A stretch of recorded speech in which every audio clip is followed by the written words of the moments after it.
आत्मनिर्भर भारत के माध्यम से नई क्षमताओं का सृजन कर रहा। प्रधानमंत्री ने मन की बात कार्यक्रम में वोकल फॉर लोकल पर दिया जोर।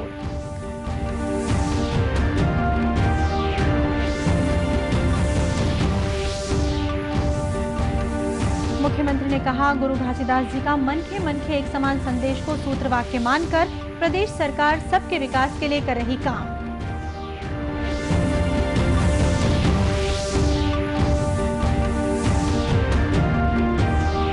प्रदेश भाजपा चला रही विधानसभा क्षेत्रवार मंडल वर्ग प्रशिक्षण। केंद्र की उपलब्धियों को जनता तक पहुंचाने कार्यकर्ताओं को किया जा रहा प्रशिक्षित।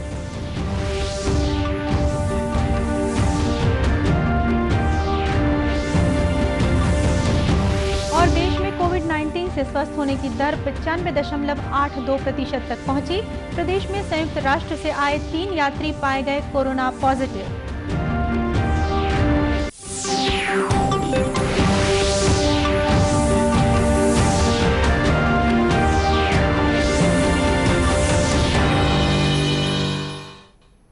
नमस्कार, आप देख रहे हैं दूरदर्शन समाचार। मैं हूं शीतला शुक्ला। अब समाचार विस्तार से। प्रधानमंत्री नरेंद्र मोदी ने कहा है कि हमारा देश आत्मनिर्भर भारत के माध्यम से नई क्षमताओं का सृजन कर रहा है। आकाशवाणी से प्रसारित मासिक कार्यक्रम मन की बात में श्री मोदी ने कहा कि कोरोना महामारी के प्रकोप से दुनिया को अनगिनत मुसीबतों से गुजरना पड़ा है, लेकिन हमने इस संकट से भी सबक सीखा है। दिल्ली के अभिनव बनर्जी के संदेश का जिक्र करते हुए प्रधानमंत्री ने कहा कि अब भारत के लोग दुकानदारों से मेड इन इंडिया सामान की मांग करने लगे हैं, जो लोगों की मानसिकता में बड़े बदलाव का संकेत देता है। उन्होंने कहा कि उत्पादनकर्ता भी अपने उत्पादों की गुणवत्ता को बेहतर कर वोकल फॉर लोकल को बढ़ा सकता है। कि हम आत्मनिर्भर भारत का समर्थन कर रहे हैं, लेकिन हमारे मैन्युफैक्चरर्स, उनके लिए भी साफ संदेश होना चाहिए कि वे प्रोडक्ट्स की क्वालिटी से कोई समझौता ना करें। बात तो सही है, जीरो इफेक्ट, जीरो डिफेक्ट की सोच के साथ काम करने का यह उचित समय है। मैं देश के मैन्युफैक्चरर्स और इंडस्ट्री लीडर्स से आग्रह करता हूं, देश के लोगों ने मजबूत कदम उठाया है, मजबूत कदम आगे बढ़ाया है। वोकल फॉर लोकल ये आज घर घर में गूंज रहा है। ऐसे में अब यह सुनिश्चित करने का समय है कि हमारे प्रोडक्ट्स विश्व स्तरीय हो, जो भी ग्लोबल बेस्ट हैं वो हम भारत में बनाकर दिखाएं। प्रधानमंत्री ने कहा कि इस बार नए साल पर हम देश के लिए संकल्प लें, दैनिक उपयोग की वस्तुओं की सूची बनाकर इस बात पर जोर दें कि भारत में बने उत्पादों को ही उपयोग में लाएं। मैंने पहले भी कहा है और फिर मैं देशवासियों से आग्रह करूंगा, आप भी एक सूची बनाएं। दिन भर हम जो चीजें काम में लेते हैं उन सभी चीजों की विवेचना करें और ये देखें कि अनजाने में कौन सी विदेश में बनी चीजों ने हमारे जीवन में प्रवेश कर लिया है, एक प्रकार से हमें बंदी बना दिया है। इनके भारत में बने विकल्पों का पता करें और ये भी तय करें कि आगे से भारत में बने, भारत के लोगों के मेहनत से, पसीने से बने उत्पादों का हम इस्तेमाल करें। आप हर साल न्यू ईयर रिजोल्यूशन लेते हैं, इस बार एक रिजोल्यूशन अपने देश के लिए भी जरूर लेना है। प्रधानमंत्री ने उत्पादकों और उद्योग जगत से आग्रह किया कि वे जीरो इफेक्ट, जीरो डिफेक्ट की सोच को अपनाकर कार्य करें। प्रधानमंत्री नरेंद्र मोदी के मन की बात कार्यक्रम को प्रदेश में भी सुना गया। भारतीय जनता युवा मोर्चा के प्रदेश अध्यक्ष अमित साहू ने कहा कि प्रधानमंत्री के मन की बात कार्यक्रम का इस वर्ष ये अंतिम प्रसारण है, इसलिए भी ये काफी महत्वपूर्ण है। उन्होंने कहा कि प्रधानमंत्री के संदेश को भारतीय जनता युवा मोर्चा के कार्यकर्ताओं ने प्रदेश के विभिन्न जिलों में एक जगह पर एकत्र होकर सुना। श्री साहू ने कहा कि कार्यकर्ता प्रधानमंत्री के मन की बात को जन जन तक पहुंचाने के लिए संकल्पित हैं। के कार्यकर्ताओं ने अंबिकापुर से लेकर बलरामपुर से लेकर सुकमा तक के और राजनांदगांव से लेकर महासमुंद तक के प्रत्येक जिला में भारतीय जनता युवा मोर्चा के कार्यकर्ताओं ने जिला और मंडल स्तर में इस कार्यक्रम का आयोजन किया ताकि मोदी जी की मन की बात और उनके संदेश को शहर की आम जनता के बीच अधिक से अधिक लेकर जाए और भारतीय जनता युवा मोर्चा के कार्यकर्ता माननीय मोदी जी के मन की बात का अनुसरण करें। दुर्ग के सांसद विजय बघेल और भाजपा कार्यकर्ताओं ने भी प्रधानमंत्री के मन की बात कार्यक्रम को सुना। श्री बघेल ने कहा कि प्रधानमंत्री ने मन की बात में आत्मनिर्भर भारत बनाने के प्रयासों को मजबूती देने पर जोर दिया है। मुख्यमंत्री भूपेश बघेल ने कहा कि गुरु घासीदास जी का मनखे मनखे एक समान संदेश को सूत्रवाक्य मानकर प्रदेश सरकार सबके विकास के लिए योजना बनाकर काम कर रही है। जांजगीर चांपा के पामगढ़ में आयोजित गुरु घासीदास जयंती समारोह को संबोधित करते हुए मुख्यमंत्री ने ये बात कही। इस मौके पर मुख्यमंत्री ने कहा कि गुरु घासीदास जी के संदेशों और उनके आदर्शों के प्रचार प्रसार के लिए रायपुर में गुरु घासीदास शोध पीठ और संग्रहालय का निर्माण किया जाएगा। श्री बघेल ने पंथी नर्तक देवदास बंजारे के नाम से भी पुरस्कार देने की घोषणा की। मुख्यमंत्री ने प्रदेश सरकार द्वारा चलाए जा रहे योजनाओं का जिक्र करते हुए कहा कि किसानों को अगले साल भी बोनस दिया जाएगा। उन्होंने कहा कि उनकी सरकार किसानों के कल्याण के लिए काम कर रही है और उसी आधार पर निर्णय भी ले रही है। पामगढ़ में आयोजित जयंती समारोह में मुख्यमंत्री ने जैत खंभ में ध्वजा चढ़ाकर गुरु घासीदास को याद किया। खबरों का सिलसिला आगे भी जारी रहेगा। फिलहाल वक्त एक छोटे से ब्रेक का।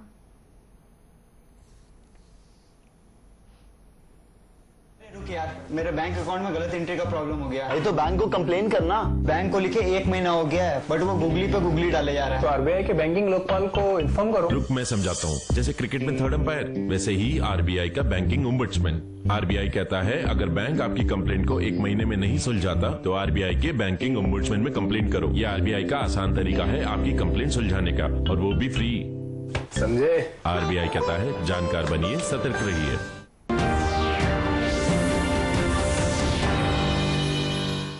ब्रेक के बाद एक बार फिर स्वागत है आपका दूरदर्शन समाचार में। प्रदेश को विकास के नए आयाम स्थापित करने के लिए राष्ट्रीय स्तर पर लगातार सराहना मिल रही है। मुख्यमंत्री भूपेश बघेल ने राजधानी रायपुर में पत्रकारों से बातचीत करते हुए बताया कि उनकी सरकार को कोरोना काल में क्वारंटाइन सेंटरों की व्यवस्था, मनरेगा और आजीविका मिशन के तहत रोजगार उपलब्ध कराने, कुपोषण दूर करने और स्वच्छता के क्षेत्र में उल्लेखनीय कार्य के लिए पुरस्कृत किया गया है। 2 दर्जन से अधिक पुरस्कार छत्तीसगढ़ सरकार को मिला है भारत सरकार के द्वारा। चाहे वो एक्सप्रेशनल डिस्ट्रिक्ट की बात हो, चाहे कुपोषण के खिलाफ लड़ाई की बात हो, चाहे कोविड के दौरान क्वारंटाइन सेंटर की व्यवस्था की बात हो, चाहे मध्याह्न भोजन बंद होने के बाद सूखा राशन बच्चों को पहुंचाने की बात हो, चाहे पंचायत में काम करने की बात हो, चाहे छत्तीसगढ़ पूरे देश में स्वच्छता में अग्रणी रहने की बात हो। उन्होंने सरकार की उपलब्धियों का जिक्र करते हुए बताया कि केंद्र सरकार ने प्रधानमंत्री आवास योजना शहरी के तहत प्रदेश में संचालित मोर जमीन मोर मकान मॉडल की सराहना करते हुए पुरस्कृत करने की घोषणा की है। गौरतलब है कि आगामी 1 जनवरी को प्रधानमंत्री नरेंद्र मोदी वर्चुअल समारोह में छत्तीसगढ़ को ये पुरस्कार प्रदान करेंगे। प्रदेश भाजपा विधानसभा क्षेत्रवार मंडल वर्ग प्रशिक्षण चला रहा है। इस प्रशिक्षण कार्यक्रम में मंडल स्तर पर कार्यकर्ताओं को भाजपा की नीतियों को जनता के बीच बेबाकी से रखने के गुर सिखाए जा रहे हैं। राजधानी रायपुर के पश्चिम और दक्षिण विधानसभा क्षेत्रों के लिए मंडल वर्ग प्रशिक्षण का आयोजन किया गया। इस 2 दिवसीय प्रशिक्षण को भाजपा के राष्ट्रीय उपाध्यक्ष और पूर्व मुख्यमंत्री डॉक्टर रमन सिंह ने संबोधित किया। इस मौके पर पत्रकारों से बातचीत करते हुए डॉक्टर रमन सिंह ने कहा कि उनकी पार्टी प्रदेश सरकार की असफलताओं और केंद्र सरकार के 6 साल के कामकाज की उपलब्धियों को जनता तक पहुंचाने के लिए कार्यकर्ताओं को प्रशिक्षण दे रही है। 50% हमारी बहनों की उपस्थिति भी रही और कार्यकर्ताओं की सक्रियता और जोश देखकर उम्मीद है कि निश्चित रूप से आने वाले समय में ये अपने पूरे विधानसभा के अंदर सक्रिय होंगे और सरकार की असफलता और माननीय मोदी जी ने जो काम किए हैं 6 साल के अंदर, उन कामों को जन जन तक ले जाना। और डॉक्टर सिंह ने कहा कि धान खरीदी केंद्रों में अव्यवस्था का माहौल है, साथ ही प्रदेश में कानून व्यवस्था भी चरमराई हुई है। देश में कोविड-19 से स्वस्थ होने की दर 95.82% तक पहुंच गई है। स्वास्थ्य मंत्रालय के मुताबिक अब तक कुल 97,61,500 से अधिक लोग महामारी से ठीक हो चुके हैं। भारतीय आयुर्विज्ञान अनुसंधान परिषद ICMR ने बताया कि अब तक देश भर में कोविड-19 संक्रमण की जांच के लिए 16,81,02,000 से अधिक लोगों का परीक्षण किया जा चुका है। प्रदेश की स्थिति का आकलन करें तो बीते 24 घंटों के दौरान यहां 24,730 नमूनों की जांच की गई, जिसमें से 1,045 नमूने पॉजिटिव पाए गए। कोविड-19 के राज्य कंट्रोल एंड कमांड सेंटर के मुताबिक प्रदेश में बीते 9 दिसंबर के बाद संयुक्त राष्ट्र से आए यात्रियों की संख्या 65 है। इनमें से 51 यात्रियों का कोविड-19 संक्रमण के लिए परीक्षण प्रक्रिया जारी है। 14 यात्री राज्य के बाहर अन्य स्थानों में हैं। जांच प्रक्रिया के दौरान 19 यात्रियों का सैंपल नेगेटिव पाया गया है। 3 यात्री पॉजिटिव पाए गए हैं, जिनके सैंपल को उच्च स्तरीय जांच के लिए पुणे स्थित लैब भेजा गया है। वहीं अन्य यात्रियों की कोविड जांच रिपोर्ट आना शेष है। प्रदेश में एक बार फिर कोरोना के बढ़ते संक्रमण के मद्देनजर जागरूकता अभियान में तेजी आई है। जांजगीर चांपा जिले में धान खरीदी केंद्रों में किसानों को कोरोना से बचाव के लिए जागरूक किया जा रहा है। केंद्रों में आने वाले किसानों की थर्मल स्क्रीनिंग की जा रही है। कलेक्टर यशवंत कुमार ने बताया कि किसानों से अपील की जा रही है कि वे कोरोना गाइडलाइन का पालन करें। उन्होंने कहा कि धान खरीदी केंद्रों में किसानों को मास्क वितरण भी किया जा रहा है और कोरोना से बचाव के तरीकों की जानकारियां भी दी जा रही हैं।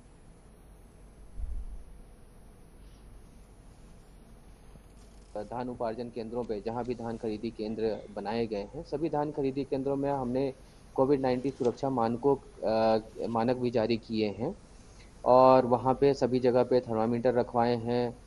लगातार उनको चेक किया जा रहा है। बिना मास्क की अनुमति नहीं दी जा रही है अंदर प्रवेश की। मेरी सभी किसान जनों से अपील है कि आप उन सुरक्षा मानकों का सख्ती से पालन करें, जिससे आप अपने आप को और अपने भाई बंधुओं को कोविड संक्रमण से बचा सकें। धान खरीदी केंद्रों में आए किसानों ने भी कहा कि ये अच्छी कोशिश है। उन्होंने कहा कि बीमारी से सुरक्षा के लिए गाइडलाइन का पालन जरूर करना चाहिए। और अब अंत में मुख्य समाचार एक बार फिर।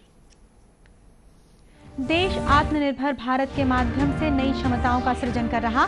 प्रधानमंत्री ने मन की बात कार्यक्रम में वोकल फॉर लोकल पर दिया जोर।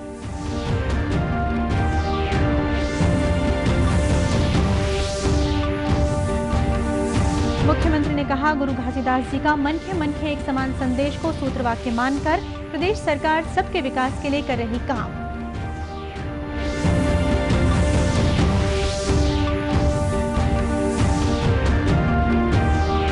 प्रदेश भाजपा चला रही विधानसभा क्षेत्रवार मंडल वर्ग प्रशिक्षण। केंद्र की उपलब्धियों को जनता तक पहुंचाने कार्यकर्ताओं को किया जा रहा प्रशिक्षित।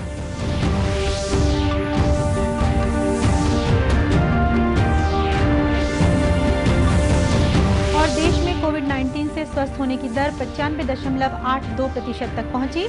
प्रदेश में संयुक्त राष्ट्र से आए 3 यात्री पाए गए कोरोना पॉजिटिव।